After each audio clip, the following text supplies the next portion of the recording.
ఏంటి what is the best quality మీకు ఆయనతోని? ఎందుకంటే నాకు తెలిసి పర్సనల్ గా ప్రాజెక్ట్ మీద ఎంత అభిమానం ఉందో మీకు, అంతకు మించి ఒక 100 రెట్లు ఎక్కువ పవన్ కళ్యాణ్ గారి మీద ఉందని నేను నమ్ముతాను. డెఫినెట్గా ఆయన హీరో. నేను ఎప్పుడు చెప్తాను, హీరోగా అంటే ఆయన వ్యక్తిగా నాకు బాగా ఇష్టం. ఎందుకంటే ఆయనలో ఉన్న ఏమంటారంటే ఆయనకి చాలా నాలెడ్జ్ ఉంది. ఆయన పెద్ద గొప్ప డైరెక్టర్. ఆయన డైరెక్ట్ చేయలేదు కానీ ఒకే సినిమా చేశారు. మా డిస్కషన్లో తెలుస్తుంది. గొప్ప డైరెక్టర్. అసలు చాలాసార్లు చెప్పాను, మళ్ళీ చెప్తాను. ఖుషి లాంటి సినిమాలో ఒక మేరా జహాన్ సాంగ్ పెట్టమని థాట్ ఆయన ఇచ్చారు. ఒక హిందీ సాంగ్ పెడదాం అన్నారు. ఇంకోళ్ళు అయితే వేరేలాగా అంటారు, పెడదాం లాజిక్ చెప్పారు. సరే అని ఇట్లా కావాలి కరెక్ట్ రైటర్ని పట్టుకొచ్చాను నేను, అబ్బాస్ తైర్వాల్ అని. అది 1 అవర్లో రాశాడు. ఆ సాంగ్ ఎంత పెద్ద హిట్ అయింది. దాంట్లో సాంగ్ని ఎంజాయ్ చేశారు కానీ దాంట్లో భావం, ఏ మేరా జహా ఏ మేరా ఘర్ మేరా ఆసియా, ఇది నా దేశం, నా ఇల్లు, నాది, రౌడీలకి అంత మీకంటే పని ఏంటి అని దాంట్లో అని చెప్పి రాయించారు. భరత మాత్రం డబ్బులు ఇస్తే పొలిటీషియన్స్ అమ్మేస్తారని ఒక విజువల్గా ఆయన చెప్పి లాగుతుంటారు, నెడుతుంటారు, షార్ట్ తీశారు. క్లైమాక్స్లో కూడా ఒక లవ్ స్టోరీలో ఆయన రామకృష్ణ పరమహంస, లాలా లజపతి రాయ్, స్వామి వివేకానంద వాళ్ళ పేర్లన్నీ ఆయనే రాసి చెప్పాలని ఎవరన్నమాట సిద్ధార్థ రమేరావు బాంగ్లా అని Swami Ramakrishna Paramahamsa, Swami Vivekananda, Swami Yogananda and the one and only royal Bengal tiger Siddhartha dialogue రాసి అలా చెప్పారు. దాన్ని బట్టి ఏం తెలుస్తుంది, ఆయన థాట్స్ వేరే లెవెల్లో ఉన్నాయని. అదే కానీ ఆయన ఎప్పుడైతే ఎలక్షన్ లో అంత థంపింగ్ మెజార్టీ 21కి 21 సాధించి ఆయన డిప్యూటీ సీఎం అయిపోయాక మీరు అనుకున్నారండి మీరు ఈ సినిమా కంప్లీట్ చేయగలను, నేను బయటకు తేగలనని? డెఫినెట్గా. ఎందుకంటే ముందు తను చేస్తున్న దాంట్లో సిద్ధశుద్ధ సక్సెస్ అయిన తర్వాత ఎట్లాగూ ఆల్మోస్ట్ అయిపోయింది, కంప్లీట్ చేస్తారని వెయిటింగ్లో ఉన్న ఆయన పిలిచి ఫస్ట్ ఇంకా నాతో పాటు ఇంకో సినిమా ఉంది, తర్వాత ఇంకో సినిమా స్టార్టింగ్ 10-15 రోజులు చేశారు. ఫస్ట్ ఇది చాలా రోజు వెయిట్ చేస్తున్నారు, అతను పిలిచి మీరు కంప్లీట్ చేయమన్నారు. అప్పుడు కూడా ఆయనకి శ్రమ కలగకుండా, ఎందుకంటే మళ్ళీ వదిలి గిలంగానే సినిమాకి వెళ్ళిపోయారు అంటారని ఆయన 3 అవర్స్ 4 అవర్స్ ఎన్ని గంటలు వస్తే పక్కనే అక్కడే ఒక షెడ్యూల్లో మొత్తం షూటింగ్ ఫినిష్ చేశాం. అదేలేండి.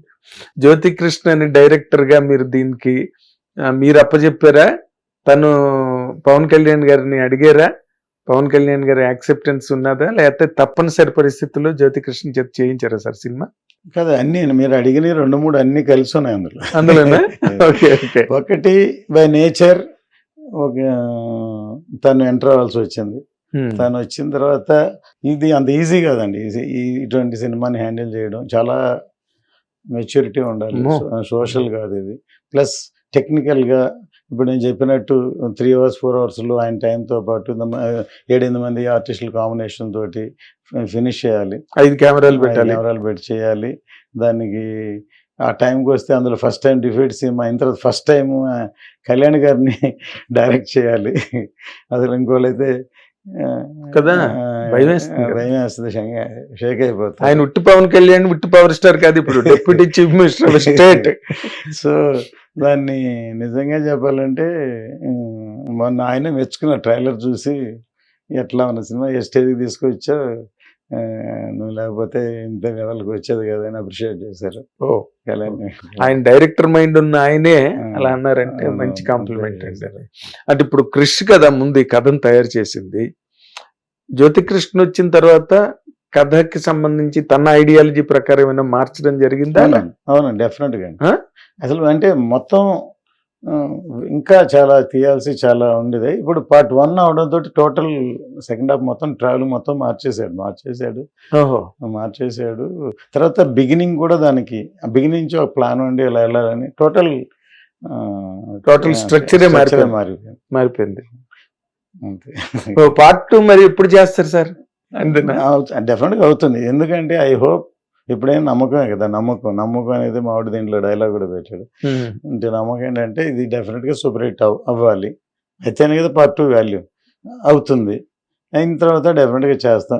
ఇప్పుడు నేను చెప్పిన టెక్నాలజీని యూజ్ చేసి మొత్తం ముందు టోటల్ ఆయన టైంని కూడా వేస్ట్ చేయకుండా ఇది సినిమాని మొత్తం రెడీ చేసి ఏంది అన్ని కూడా షూట్ చేసి ఆయన ఎక్కడెక్కడ కావాలి, ఎక్కడెక్కడ అవసరం అది మాత్రం చేసి అలాగూ వేరే లెవెల్ సినిమా చేద్దామని ప్లాన్ ఉంది. Cinema everything on success. అంతే, డిపెండింగ్ ఆన్ ది సక్సెస్. అదే మీరే అన్నారు కదా, గ్యారంటీగా అవుతుంది, పార్ట్ 2 గ్యారంటీగా తీస్తామని చెప్తున్నారుగా మీరు. అంటే మీరు ఇప్పుడు పాన్ ఇండియాగా ఈ సినిమాని తీసుకురావడానికి ఈ సనాతన ధర్మం అన్నది ఈ రోజున కంట్రీ మొత్తం మీద సనాతన ధర్మం అనే నినాదంతో దద్దరిల్లిపోతుంది దేశం. దానికోసమా మీరు దీన్ని పాన్ ఇండియాకి తీసుకెళ్లారు? అప్పుడు సనాతన ధర్మం అనే థాట్తో చేయలేదు. అప్పుడు ఏంటంటే ఈ సబ్జెక్టు నా సౌత్ కంటే నార్త్కి ఎక్కువ కనెక్ట్ అవుతుంది.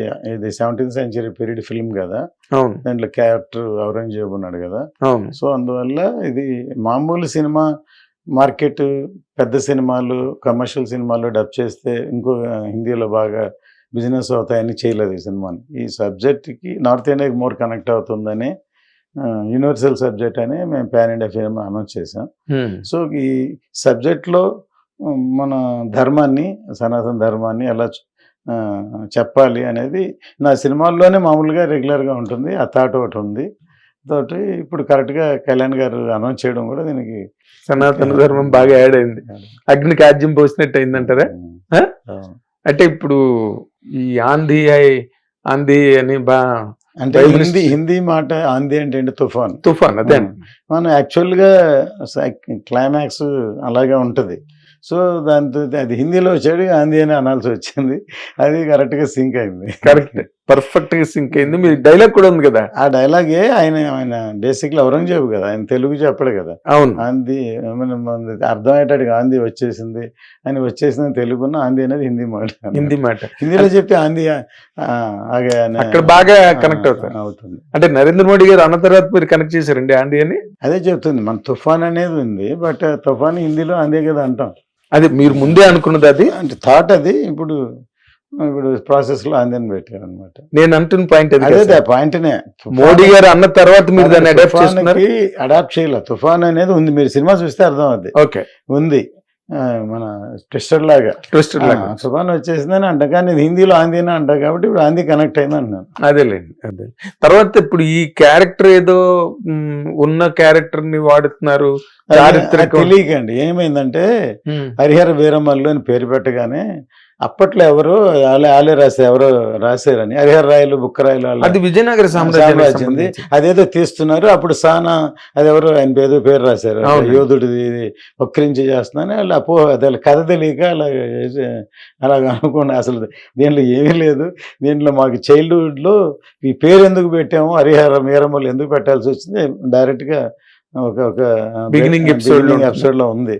ఒక ఏమంటారు, ఫ్లడ్స్ లో ఒక బిడ్డ వాటర్ లో కొట్టుకొచ్చి ఎక్కడ ఒక గుడి దగ్గర దొరికేదానికి రెలవెంట్ గా పేరు పెట్టినట్టు. అంటే హరిహర, విష్ణువు శివుడు, ఈ ఒక వీరుడు దొరికాడని పేరు పెట్టింది తప్ప హరిహర రాయలు, బుక్కరాయలకి సంబంధం లేదు, అసలు కథ లేదు.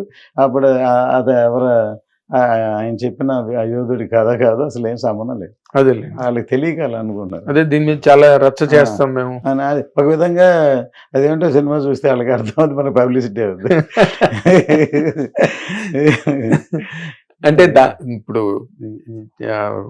నార్మల్ సిచ్యువేషన్ లో తీసుకుంటే గబుక్కుని నమ్మేటట్టు ఉంది వాళ్ళు అన్నమాట. ఎందుకంటే త్రిబులర్ లో 2 హిస్టారికల్ క్యారెక్టర్లే, ఆయన చేసింది ఫ్యాంటసీ చేసాడు కానీ. అవును అవును, అందుకని దీన్ని కూడా అట్లాగే మేము ఇన్స్పిరేషన్, ఆ పేర్లు, ఆ హిస్టారికల్ ఏం చేయలేదు. అవునులే, మన టోటల్ గా ఫ్యాంటసీ. రాబిన్ హుడ్ క్యారెక్టర్ లాగా. రాబిన్ హుడ్ క్యారెక్టర్ లేదు, క్రియేటెడ్ రాబిన్ హుడ్ అన్నది. అవును, రాబిన్ హుడ్ ఎట్లా అంటే ఒక సినిమాలో దొంగ ఉన్నవాడిని దోచుకుని మంచి వాళ్ళకి పెట్టడం, ఇంగ్లీష్ లో రాబిన్ హుడ్ అంటారు. అదే ఫ్యాంటసీ క్యారెక్టర్. కానీ అసలు ఎందుకు హీరో అలా ఉంటాడు, దొంగ అంటాడు, ఎవరికైనా డౌట్ ఉంటుంది కదా. బందిపోటు సినిమా కూడా అదే కదా రామారావు చేసింది. కానీ దానికి ఒక కథ ఉంటుంది కదా. టోస్ట్పురం పోలీస్ స్టేషన్ వచ్చింది, 3 తీశారు, అందులో ఒకటి హిట్ అయింది. అప్పుడు ఎక్కడ దొంగతనం జరిగినా స్టోట్పురం వాళ్ళని తీసుకెళ్ళి అరెస్ట్ చేసేవాళ్ళంట. కానీ అక్కడున్న కాల పరిస్థితుల వల్ల వాళ్ళు ఎందుకు దొంగలు అయ్యారు ఏంటో ఒక రీజన్ ఉంటుంది. అసలు ఆయన చెప్పేదానికి దీనికి వాళ్ళు అనుకున్న దానికి సంబంధం లేదు, అసలు సంబంధం కదా, అసలు కాదు. వాళ్ళకి ఎవరో అట్లా అనుకున్నారు, అపోహ అనమాట. అవునులేండి. హిట్ టీవీ యాప్, ఇందులో short news, live news, entertainment shows, movies, digital magazines తో పాటు మీ జిల్లా వార్తలను కూడా ఫ్రీగా చూడొచ్చు. ఇంకెందుకు ఆలస్యం, వెంటనే హిట్ టీవీ యాప్ ని డౌన్లోడ్ చేసుకుని ఫ్రీగా ఎంటర్టైన్మెంట్ పొందండి. Hit TV app. Hit TV app. Please download Hit TV app. Hit TV యాప్ని ఫ్రీగా డౌన్లోడ్ చేసుకొని ఎంజాయ్ చేయండి. మీకు నచ్చిన ఎంటర్టైన్మెంట్ కోసం హిట్ టీవీ యాప్ ని ఫ్రీగా డౌన్లోడ్ చేసుకుని ఎంజాయ్ చేయండి. హిట్ టీవీ యాప్ని డౌన్లోడ్ చేసుకుని ఆస్వాదించండి, ఆశీర్వదించండి. ఇంతమంది సెలబ్రిటీలు హిట్ టీవీ యాప్ ని డౌన్లోడ్ చేసుకోండి అని చెప్తున్నారంటే ఎంత మంచి యాప్ ఆలోచించండి. అమెరికా అమెరికా అమెరికా అమెరికాలో చదవాలనుకునే వాళ్ళకి విశ్వసనీయమైన పేరు మన శౌర్య కన్సల్టెన్సీ. UK లో 1 year masters. UK లో 1 year masters. 2 years work permit up to 5 years visa. Contact Saurya Consultancy. Contact 89851 89851.